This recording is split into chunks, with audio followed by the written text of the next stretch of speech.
So what is the pyramid of financial awesomeness? The pyramid of financial awesomeness is this framework for the book. It's basically the map for the hero's journey. And every block in the pyramid is basically a chapter in the book.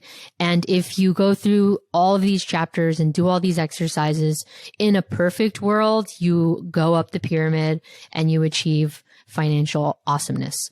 Of course, there are circumstances beyond our control, right? A parent gets sick, or people get divorced, or a global pandemic happens. And I understand that not everything is within our control. So while the pyramid is a really great map, I think it's also really important for folks to understand that, you know, we do have agency in every situation. We can look within what is within our control. But yeah, the pyramid is a great framework for, going through financial planning 101, basically. So that's something that you came up with, but what is Paco's Law or anti-budgeting, which is also something that you came up with from your book? Yes, Paco's Law states that however much money you have in your account is how much you will spend. And while I know it means if you have $100 in your checking account, you'll spend the $100. It's kind of like the Parkinson's law, I think, was like work will expand to however much time you allow it to expand to. Oh, God. And that might not be true for everyone. It might not be true for everyone. You know, I think some people are good at not spending all the money they have in their account, but who are you? Write in. Exactly. At me, right? Yeah. That's why when I look at like the anti-budget, I ask that people open up a separate checking account. I know I'm asking you to open up a lot of accounts and it seems stressful, but to me, I mean, it makes your life easier because you have buckets for all your money. You should have a separate checking account for all of your fun and BS. Like anything that's not essential, it should have its own checking account, and then your essential stuff will also have its own checking account. That way, when you're paying your rent, when you're buying groceries, when you're paying your student loans, that's going to come out of the essential account. The life and bills account is what I call it. And then anything that's fun, your vices and your hobbies, right? Your beer and your weed and your pizza, all of that is going to come out of the fun and BS account.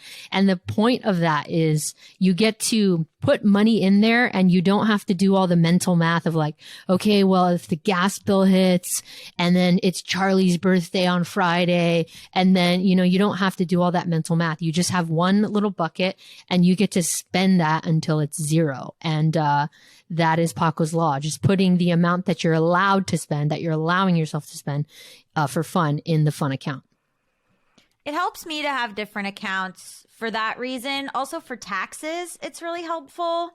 That's just another tip. I put all of my business expenses in one account.